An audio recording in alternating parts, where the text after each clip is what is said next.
Hi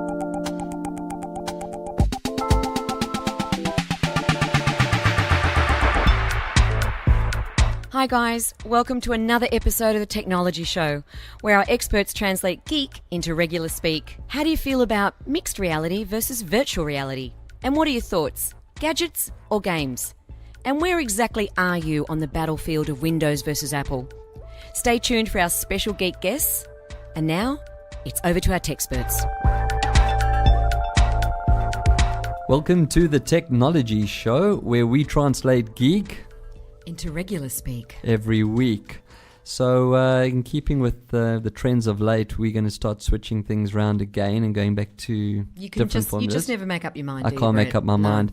But it's worthwhile doing today. So normally we do App of the Week, as you know, and we have Guest of the Week.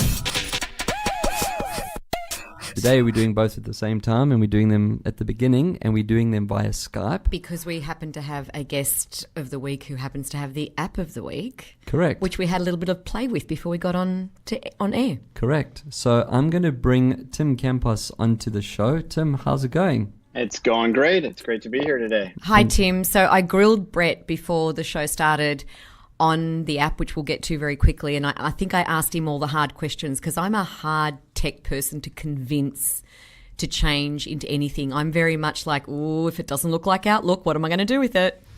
That was a swear word, Outlook. So I think let me do a quick intro. Tim, I normally ask guests to introduce themselves, but I think maybe a little bit of a quick overview, as I've been waiting for this interview for some time now. So Tim is the CEO and founder of Woven, which is going to make us forget everything we know about using calendar apps to date. And I've been waiting quite a while to speak to you because I was fortunate enough to have access to the beta, or at least before it was here in the Australian store.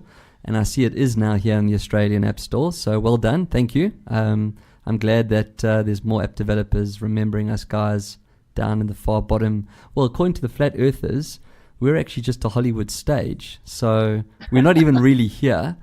But if we are going to Flat Earth, then we're the bottom left corner. So, Tim, tell us about Woven. Well, first of all, I have to say I'm really excited to be doing this podcast here in Australia because I spent my honeymoon in Australia with my wife almost 27 years ago. 20? No. Oh, you must have been 22 years ago. One of the first to venture outside and come to Australia. We just probably built the airport then, Tim and Brett. Did we let you in all right?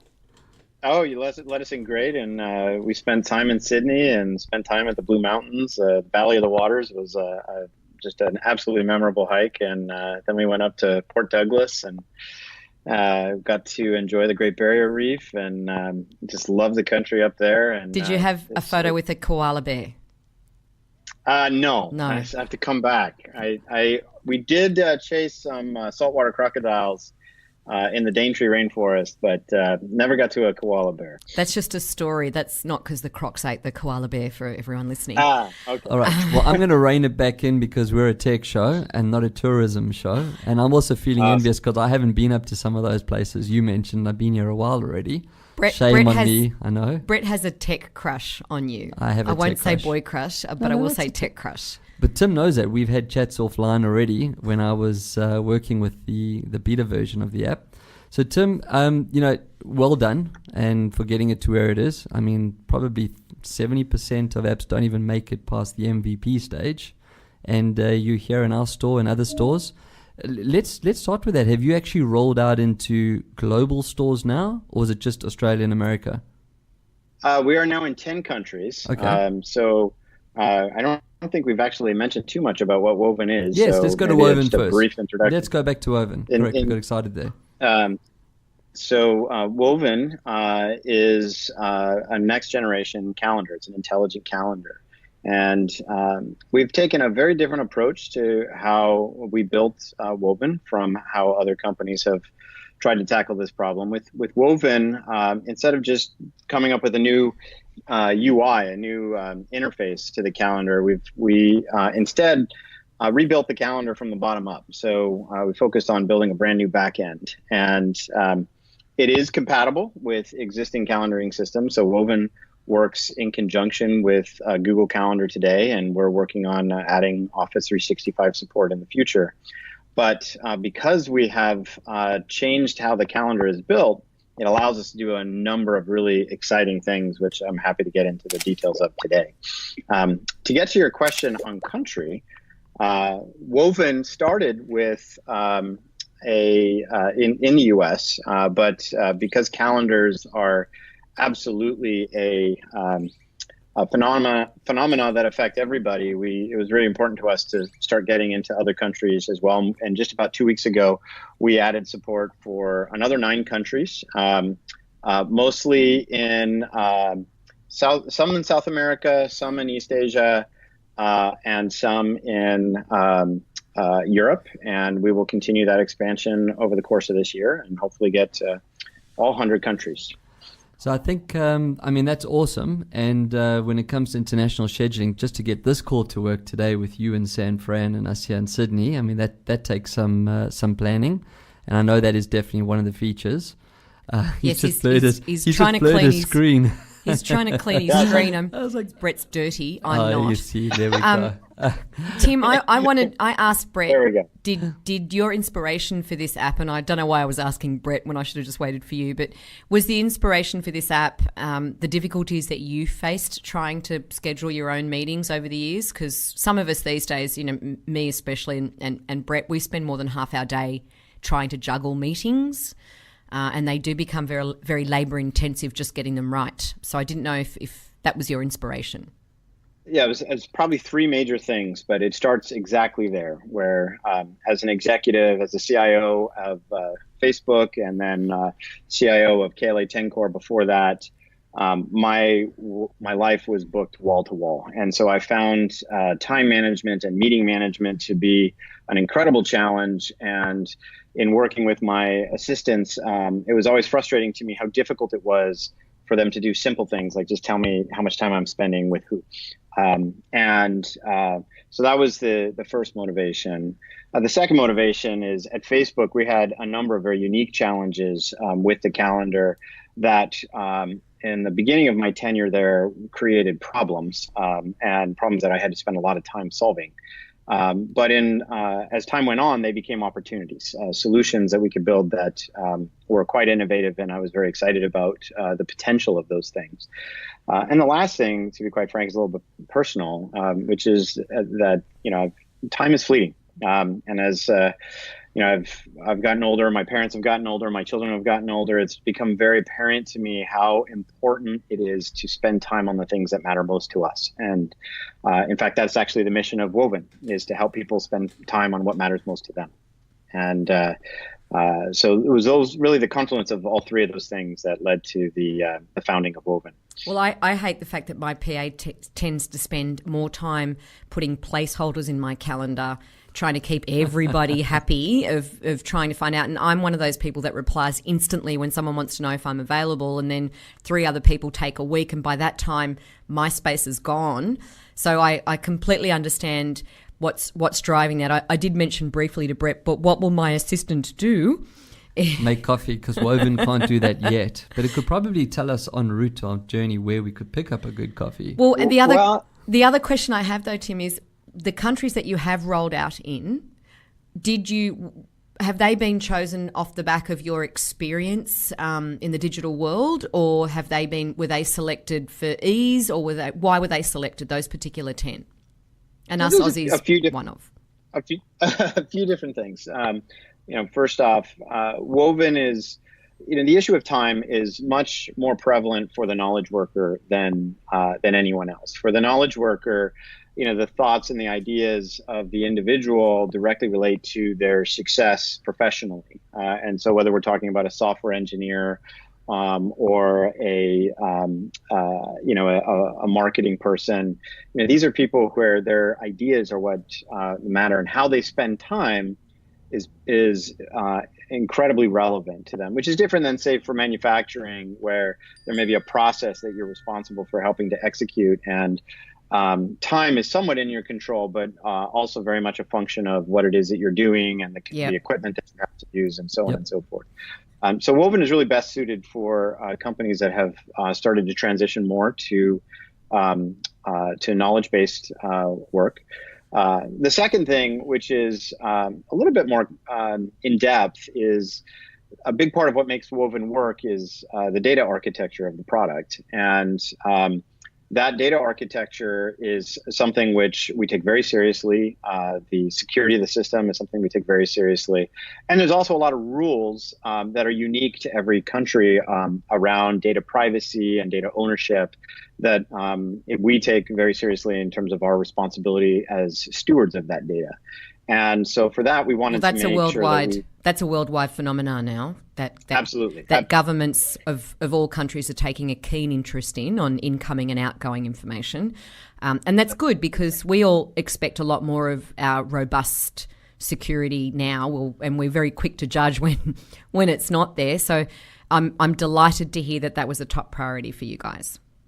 Yeah, absolutely. And so that's part of what has taken us a while, because it's a complex legal issue to make sure that we have the right terms of service, but it's also, quite frankly, different countries have different regulations along these lines. So we've initially focused on countries that are more similar to the United States, just from ease of the legal issues, but we fully intend to be fully compliant with all international law on this front.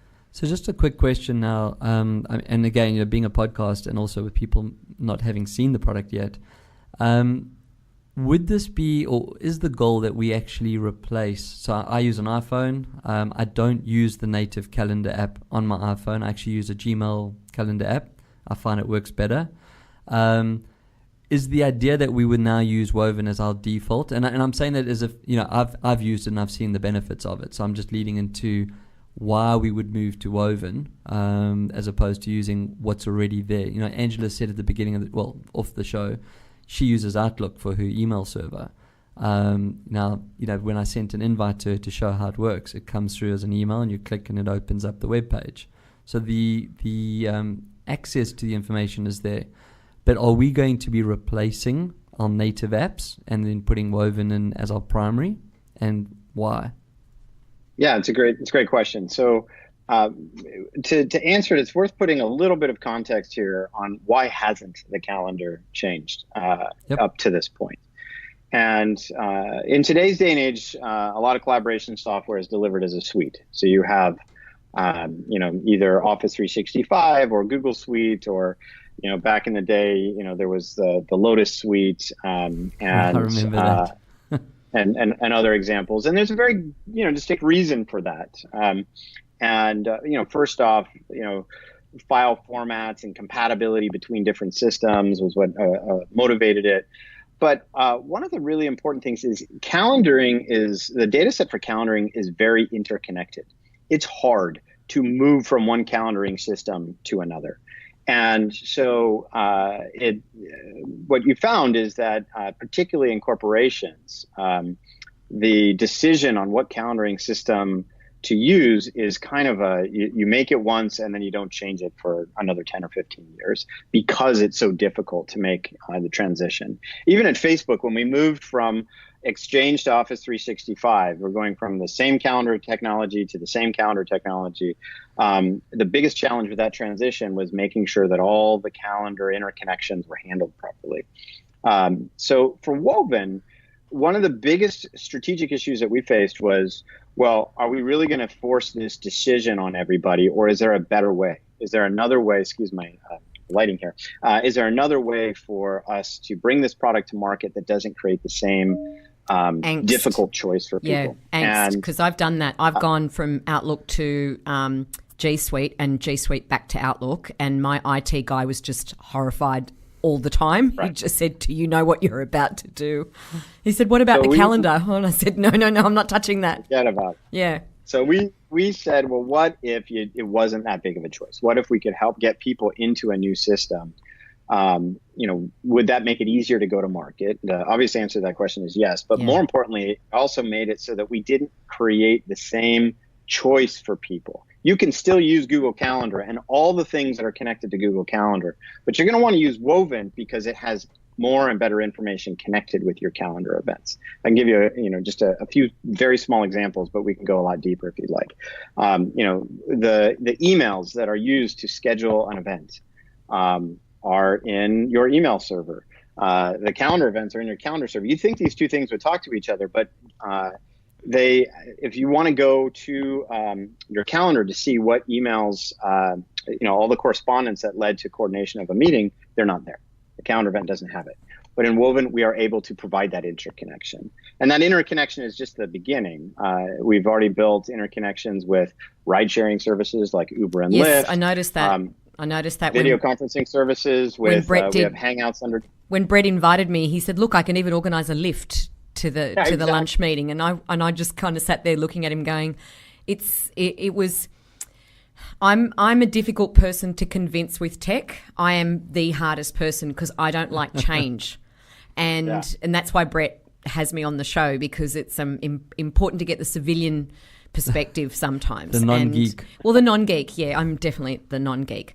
But I love it when tech makes my life easier. I do not like it when tech eventually could make my life harder. And it sounds like my professional question here is, as a business owner and entrepreneur myself, the problems that you are talking about solving, did you discover them along the way, or did you already know that it had to meet these key points before or while you were building it or issuing the brief and the scope on building it? Did you already know that unless it did all of those things and made people's lives easier and seamless and less, struggle, angst, every IT person in the world screaming, don't change. So how did you fit with that, Tim? Did you already so many know? Of these things, the answer is both, but many of these things we already knew when we founded the company. As a CIO and IT leader at large companies, I knew a lot of the reasons why I made the decision to use Exchange at Facebook, why it was difficult to move to Office 365. Why didn't we use Google Suite? Why, when we acquired WhatsApp, was it important to get WhatsApp to stop using G Suite and instead to use Facebook's communication just so that systems? The enemy didn't get the data, right? maybe not that really, was an not initial really. motivation, but eventually it's important that everybody is able to exchange time in a corporation, and you can't have different calendaring systems that don't talk to each other. So you were already your ideal customer. You already, in many respects, yes. Yeah, you already faced all of these issues at a big level, and you knew even more importantly that the smaller player, even if you don't own a company, even if you're just a contractor, and if nothing else, you just tend to have a lot of meetings, or that's just part of your work life, even dare I say your personal life, because I'm sure it will transition into that. That people do have one of the things that Tim young was people saying. have a big social life. So exactly, not us old people. We all have work lives. We have personal lives. In many cases, those are represented in different calendars. Yeah. So, you put those two things together, the calendaring systems think we have 48 hours in a day. Yeah. We don't. If I'm off at a doctor's appointment or taking my kids to school, then I can't be available for another appointment. And so I have to look at my life holistically, and the calendaring systems make it, today's calendaring systems make it very difficult to do so. With Woven, we tried to build the system from the ground up with that kind of understanding. Tim, I just got to jump in there because also I'm just a bit conscious of time. Some of the features that I really fell in love with when I was doing the beta was the things like scheduling with templates. Now, I use HubSpot to manage my professional relationship. And one of the big things for me is the fact that I don't have to write the same email over and over and over again. I use the template. I'm yet to see another calendar type app deploy that kind of thinking and methodology. So when you have your repeat meetings, even for example, every Wednesday at this time, I'm sitting here recording this show. That is a template. I can now bring guests in and out of that template as I need to. Can you just quickly take us through some of the really unique things that you've added? One of them being the templates that we've just discussed, but the way it shares the available times. Yeah. So the insight with templates is just the fact that most people have the same kind of meetings over and over again on their calendar, even if they occur at different times. If I'm a salesperson, I may have introductory calls with customers, or I may have important executive meetings or quarterly business reviews. If I'm a venture capitalist, I have prospecting. and board meetings and partner meetings.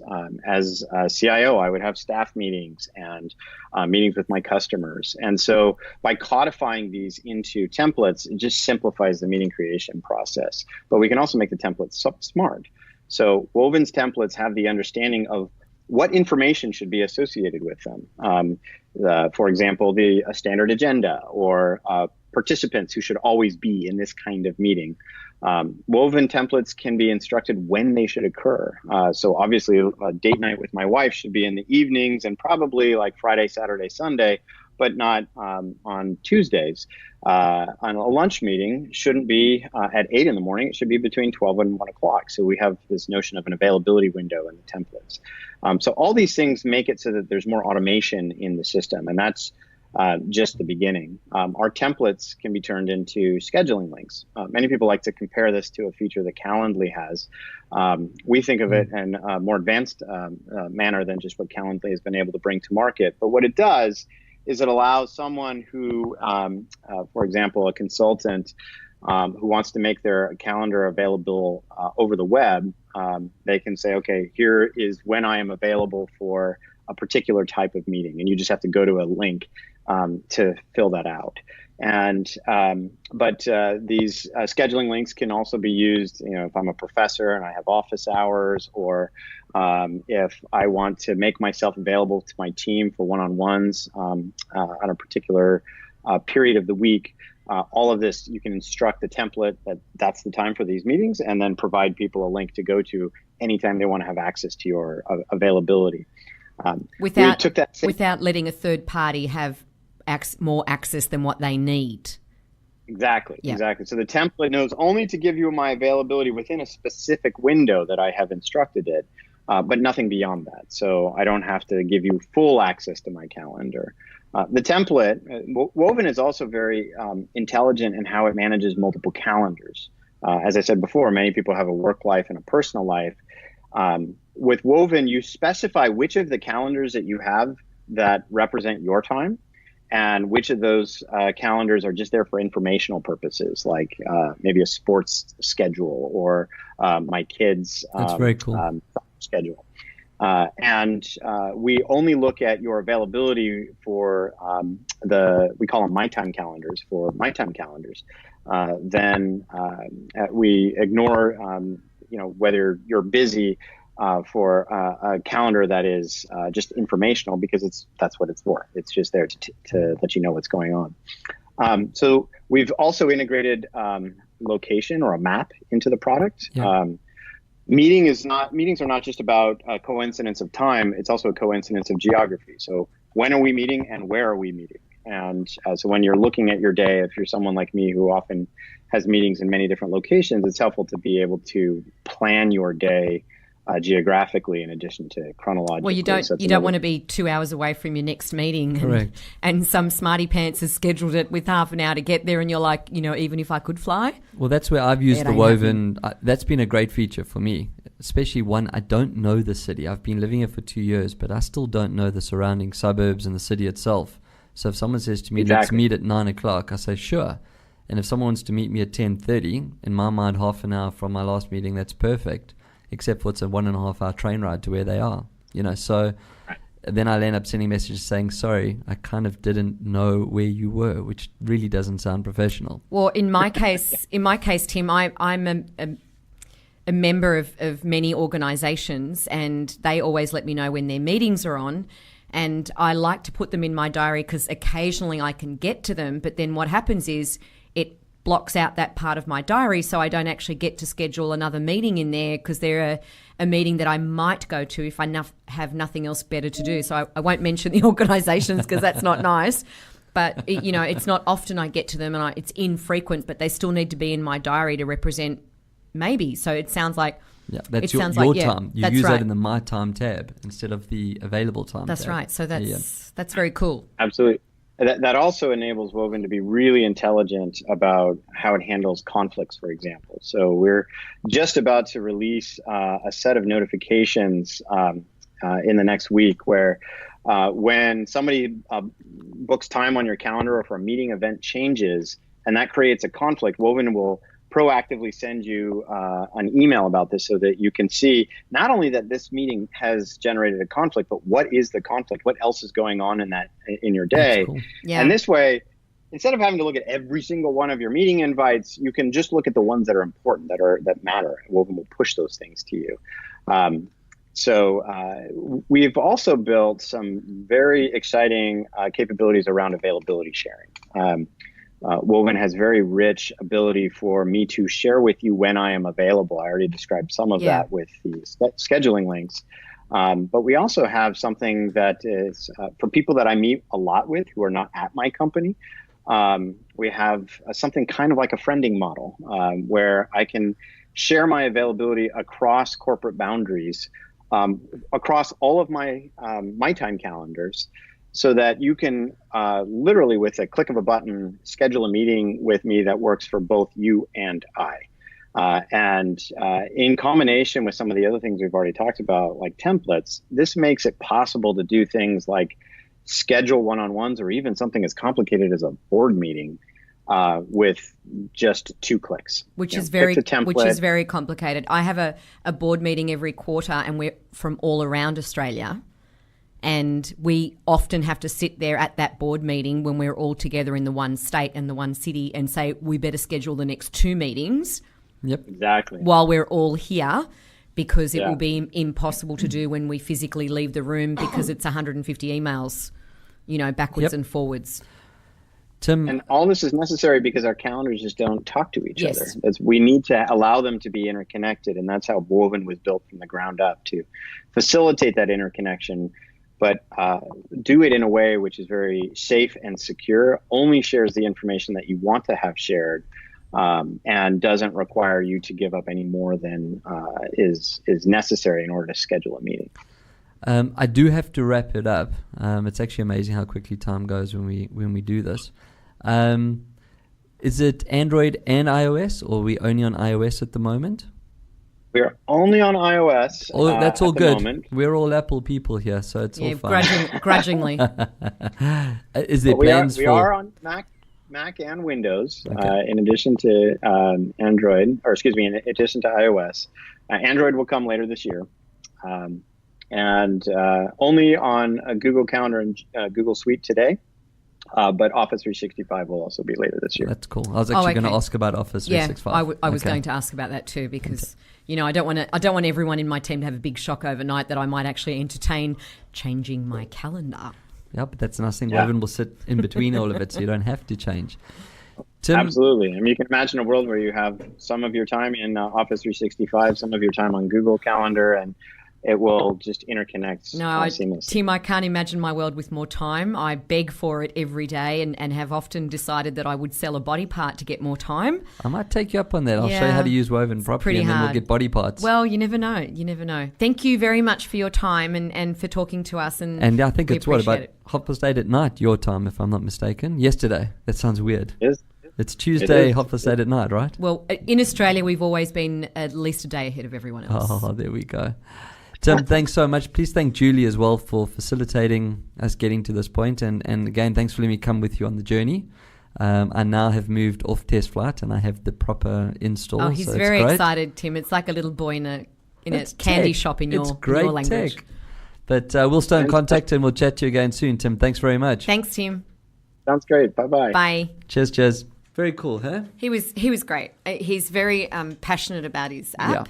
Yeah. And the reasons for it, because I was quite interested in knowing how someone with such an amazing business background and at that very high, very, very, very high corporate tech level of Facebook, what kind of challenges could he possibly face that he wasn't able to resolve? And guess what? He's as human as the rest of us. I know, right? No, as I said, I mean, I've been very fortunate to meet him over the course of trying to get everything going. We've lost a big chunk of our show, but I'm not giving up on my challenge because it is time for It's All Geek to Me. It's all geek to you. It's all geek to me. To you. What is the letter of the week, Angela? Let me see. A, B, C. Are we up to D? We are up to D. D. Dunned it? What we got? I actually had quite a few beautiful ones to play with. But what I thought I would do is, and my notes have now all disappeared. How unlucky am I? Well, that's technology for No, you. no, no. Or it I could got be them the back Mac. again. It's the Mac. No, I It's got not them the Mac. back. Oh, yes. Do you know what a DDoS is? DDoS.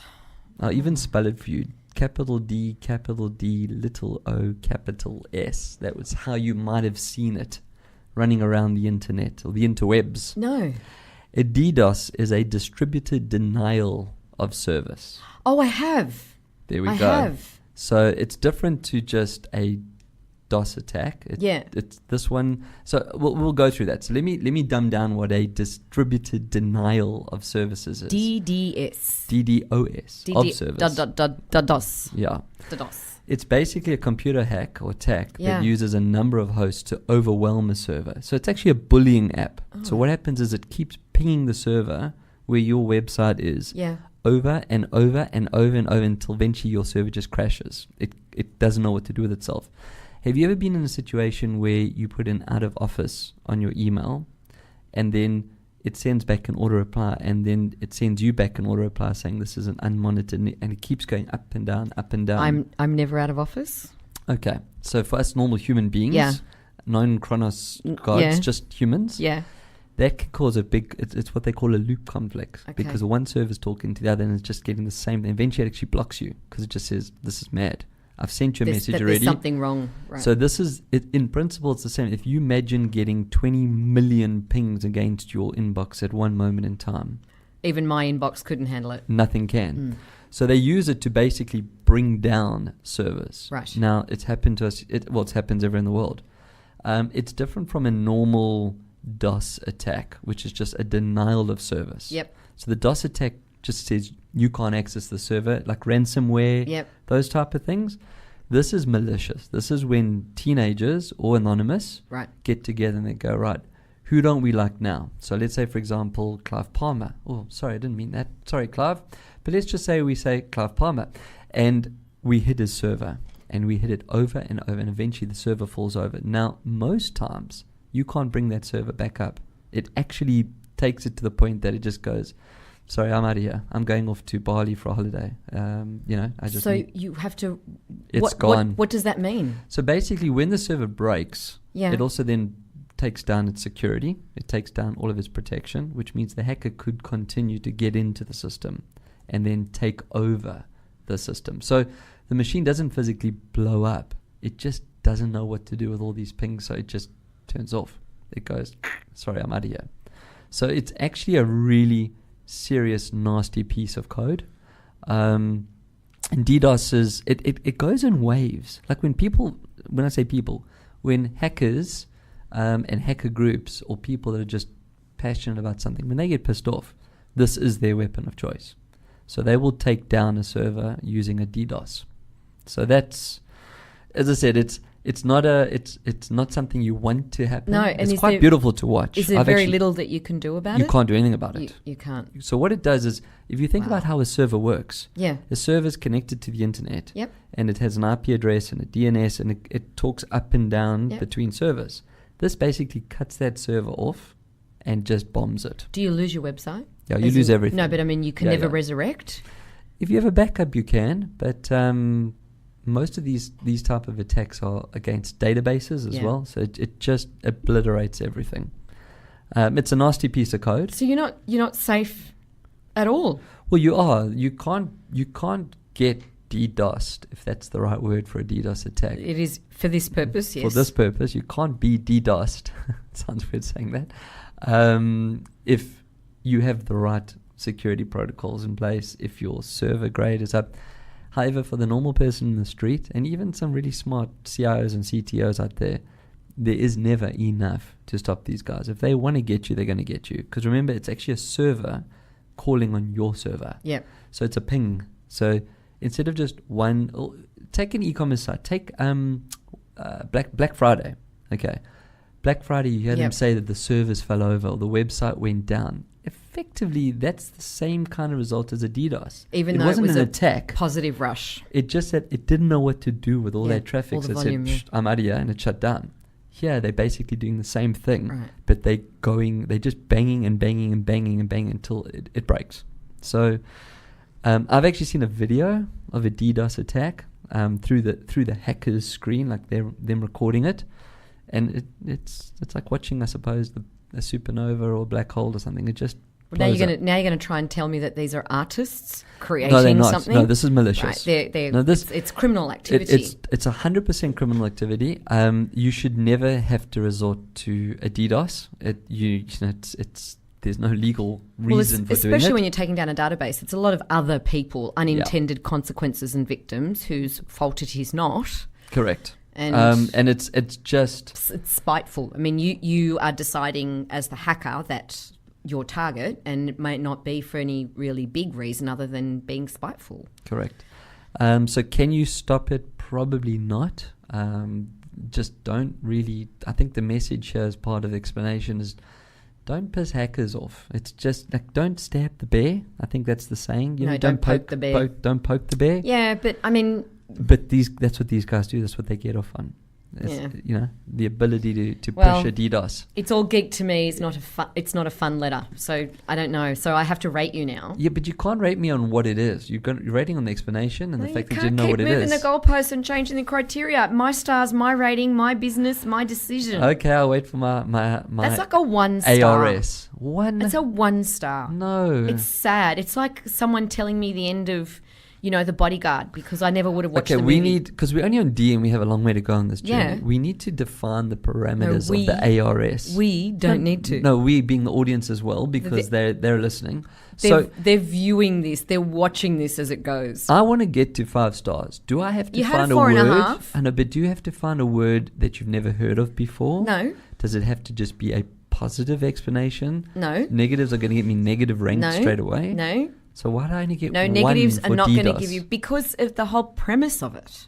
But that's just what I've said. If it's a negative, you've scored the word DDoS because of the premise of it being negative. So therefore, I can't do negative words. This wasn't meant to be easy. It's just I can't get into your mind. You wanted to join on. Remember, you thought this was a great idea. I'm up for the challenge. I'm going to get there. Well, so far I've done 4 for 4. Yeah, and you've had a 4.5 star. Yeah, but a 1. Well, this is. Does it go to 0? By the way, it'll go into minus. Man, you're lucky. This isn't a minus. There we go. No, we got to go between 0 and 5. No, we can't go to this negatives. is a 1 star. Sure, scraping the bottom of the barrel. This is all you eaglewavesradio.com.au. Are you encouraging the DDoSes? Is there a DDoS attack coming? Do not do this, because I will find you. You can't find them. I will. Your server won't find them. No, I will find them. Okay, well, it's all geek to me with my paltry 1 star. Done. Get it? Poultry, eagle.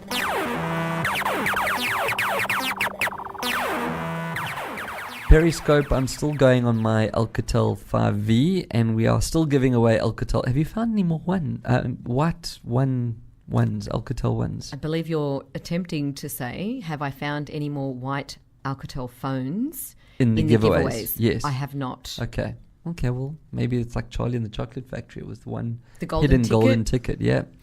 Thanks to Alcatel again, and into things with a Z. I got to find something now happy. Okay, I've got something happy to come back from my DDoS. You got happy things? I've got happy things. Okay. I think you pronounce it Kensci, because it's KENSCI. Okay? All right. Are utilizing machine learning to analyze millions of electronic health records to predict patients' futures. So this is not that joke, my health record thingy-majobby. No, this is using records. Gattaca. This is Gattaca. Okay, but so from the onset of your symptoms, right? Kensci will then determine patterns in the patient's health and therefore try and reduce premature death. So the idea is that... Or not. Well, they've taken engineers, data analysts, physicians, nurses, caregivers, and they've asked them to take them through every aspect of the healthcare industry. And then they take an AI approach, which helps doctors to prioritize patients based on what their potential downfall is. So you're telling me that a technical hypochondriac may in fact decide, dear God, your symptoms, you are nearly dead, get to the hospital, and I turn up there and it's only indigestion, not in fact a heart attack. Yeah, so when it comes to hypochondriac, that will fool anything, including AI. But the idea behind this is actually why I found this exciting, and given that we're in this whole period of government change and government times, this would lower costs of healthcare. Because if you document so let's say, God forbid you got cancer. Here is where I have concerns. I understand the premise of it. Right.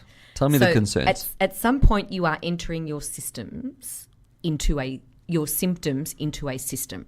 In order to gather information. No, well, where is the information coming from? It's in your health record. Yeah. But it's anonymized. So no one knows it's necessarily you. It's for the machine to learn.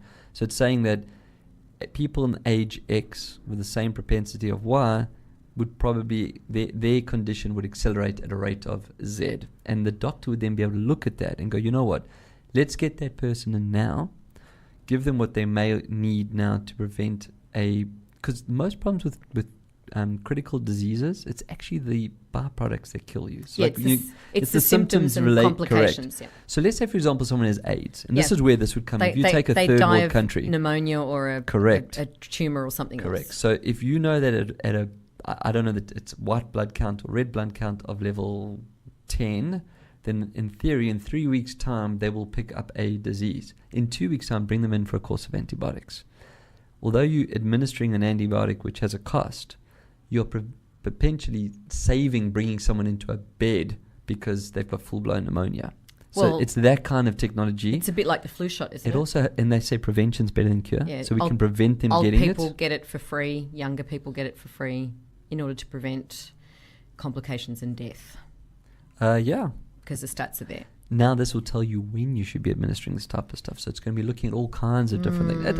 I thought it was quite interesting. It is interesting. Again, is it Big Brother having too much information? Because how long before, those insurance companies where you've got your life insurance and all those things get a hold of it. Next thing you know, they won't cover you because their little bot has analysed the data and you drink too much and you've got high cholesterol and guess what? You're going to die in 20 years. Well, it's funny you should say that because my next point of things with a Z is exactly where these type of concerns come in. So there's a growing number of AI tech workers in the UK that are quitting their jobs. They feel that the products they are designing are actually harmful to society. So that Big Brother that you're talking about? Yep. A new report has shown that more than 1,000 UK workers who design and build AI products and services are found that 59% of them say that they find these products to be harmful to the future of mankind and society and quitting their jobs. Well, isn't it about most of the technology that's used to make weapons of mass destruction? Correct. Well, it's the same thing with Google, remember? Yep. Same thing. They stumble upon it. But this all goes back to the singularity discussion and are we helping the machines take us out by giving them all this intellect? So I don't know where we're going with it. Terminator 1, 2, 3 or 4 says... Well, let's go back to human beings because I love talking politics with you and we're in that period. The Labour Party said they're going to give us 5,000 digital and IC places in TAFE. Now, for those people that don't know what TAFE is, the listeners that are not in Australia, that's like the technical schools, right? It's where you go not to get a degree but more diploma. Correct. Okay. Yeah, they're a college. They're a college campus, and it's technical. So you go for hairdressing, computer skills, you can either kind of stuff. Well, you can learn trades, but you can also get a diploma in accounting. What does TAFE mean? Is it an acronym for something? Yeah, it is. So it's like technical Australian... Technical and further education. There we go. Now, was a quick recovery. Without going about the pros and cons of the Labour Party, the fact that they're doing this to help people, and I'm assuming these 5,000 places will be free or subsidised, okay? We do need ICT people. We've talked about this regularly. That Australia has a serious problem when it comes to the availability of ICT sources. Now, this is probably their move to stop us importing ICT skills and growing local skills, which I'm all for. I think, why not, if we can learn to do it ourselves? The question is it actually sustainable, though, to put all these people into TAFE for free to teach them a skill? And I'm assuming it's 2 to 3 years worth of studies. You would assume it's a minimum usually. What happens to us with that gap? So now we import people to fill the gap, and then what do? Do we fire them and send them away because our graduates are there? So I do like it. I think that it's... Well, it's all part of the greater vision of innovation. Is it, or is it just a pre-poll ploy? Oh, look at that. Pre-poll ploy alliteration? No stance for that one. Oh, okay. In taking the politics out of it, yes, we clearly have to look to the future. 100%. And where are those jobs going to be? So there's always a massive amount of government money put into studies about where will the future jobs be. Yes. And that we must create. And we all agree it's ICT. And fill them, exactly. In various industries, but there will be ICT. So they'll cross over from different industries, obviously. Correct. Yeah.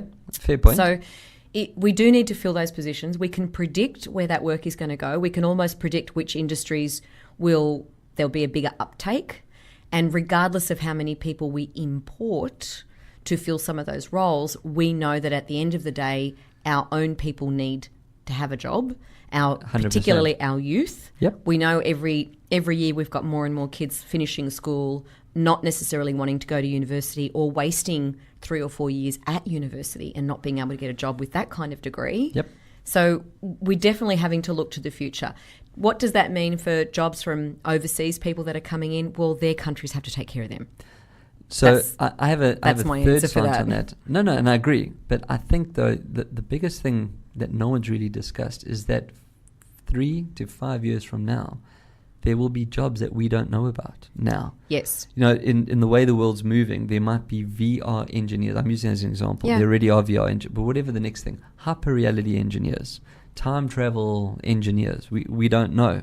So even if we did import resources to help us, as long as the TAFE or TAFEs stay up to date and make sure their curriculum moves and stays as current.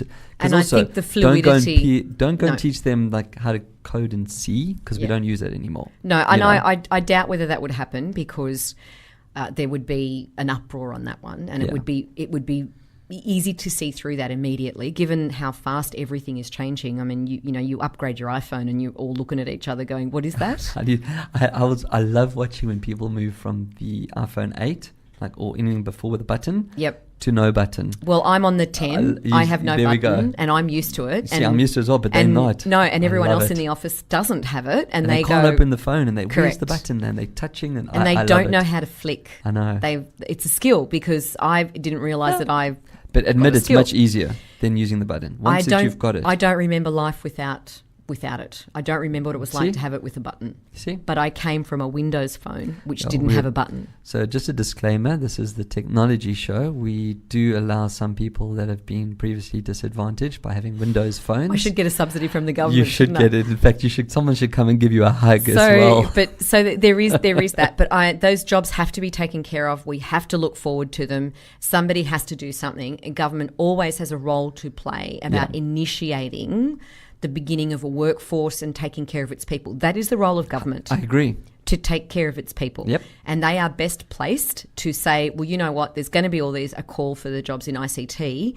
How are we going to make that happen? We have to educate and train.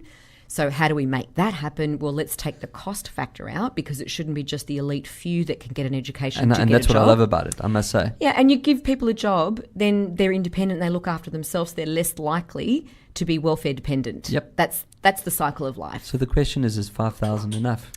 No way. And that's kind of what I was getting to. Is that you just look at businesses like Facebook, Google, and every other startup. They employ 5,000 people themselves. Yeah, correct. And the startups that are coming through, and how they are all dependent on ICT. I mean, did they flip a coin, come up with that number? Oh, 5,000 sounds good. They pick a number that fits in a budget, and that sounds to civilians like a big number, because 5,000 It does sound like a lot. It does. But I mean, in Sydney, just in 1 square kilometre of offices, is more than 5,000 people. Well, 600,000 people come in and out of Sydney every day for work. So it's less than 1%, right? Correct. So, however, we also have to have facilities for it. So how fast could we build more TAFE campuses? How fast could we get more teaching? That's teaching? where online learning comes in. Correct. Well, that's what they need to do. That's where they need to look beyond the physical school. And that's what I was getting to, is that it's a good initiative. I'm all for it. But how I don't can care they scale? Which party puts it in. But they need to scale. But they have to scale it. Because even if they do give those 5,000 free, there's still 50,000 people that still can't afford even the free, because they can't get to campus. Well, you just have to look at the data of 20% youth unemployment. Yeah, that's hard. What is the future for them? Yeah. And regardless of what level of learning they had at school, training new new methods of training would bring into the fold these young people whose whole lives are around technology. Yep. So essentially, it's natural for them. Correct. So they would be faster to learn it. Yep. So it really is going to require huge changes in leadership values, because that's what it'll all come down to, leadership values and how they will move forward and whether they actually care about the experience of their people. And when I say experience, I mean that experience in life, Yep. or that experience in the rest of their life, if you will, and what that will look like. So it will take a huge leap forward, of which politicians are really known for. Yeah, well, as I said, I don't want to go too political. I'm going to finish with politics that has nothing to do with us, and it's called the, gosh, I'm so glad I'm not Julian Assange section. So Sweden's reopened his rape case charge. Yes. So now it's a case of America and Sweden fighting the UK to see And who's lucky enough to get him. he did know that this would always sure, happen. he knew this was going to happen. He always knew this would happen. But I mean, can you imagine this poor guy? He's sitting there now knowing, one, he is being extradited. Two, Correct. he doesn't know where. If he goes to Sweden, look, quite honestly, if I was him, I'd take Sweden. Even if he's found guilty, he'll probably still live, breathe, and survive inside a Swedish jail somewhere. Yes, he goes to the States. but America will only wait And and grab him after. that was what I was getting to. However, after his 3 years or 5 years or whatever it is in jail, when he walks out the gates, the American MPs will be standing there So with an extradition order from Sweden to take him. the lesson here is hell hath no fury like America pissed off. Yeah. And regardless of how long you hide an Ecuadorian embassy, Oh no, they're going to catch him. they're going to. Yeah. Well, I still have one thing to add. Yes. The Australian Federal Electoral Commission Yes. is using scanning technology Scanning. Yeah. to count votes. Really? Yes. How? I don't know. As soon as I saw that alert come through, I went, That's going to be interesting. I'm going one to have for to you look and one into for me this. and one for you. Did Well- you do your homework, by the way? You said you had some homework I to did do. I did a little bit of homework, but I was interested in finding out, and I'm going to email them and ask them questions, but they probably won't reply till after the election. Okay. If this scanning technology, is that dependent, because people use pencil? That's something I don't understand. And why would you cast a vote in pencil so Well- it could be rubbed out? Well, and- we hope that there's not that tampering, but will it depend on how much of a heavy hand you had? What if you didn't put much weight behind your numbers or your crosses? Yeah. Is the scanning It's gonna be technology? interesting. Yes, I was quite, yeah. Are they going to manually count as well? So it's Well, both I would systems. I would hope so, but you and would of course, also you know you're going to get a conflict then, right? well, but you would also hope that you want to see the stats on that, right? You'd want to see whether the scanning technology, what the difference was in the results between scanning and physically counting on the first wave. Correct. To see how Correct. accurate it was. So I'm assuming they're going to do those comparisons. But then I would Will also this delay the results? No, they're saying it won't. It will actually make it faster.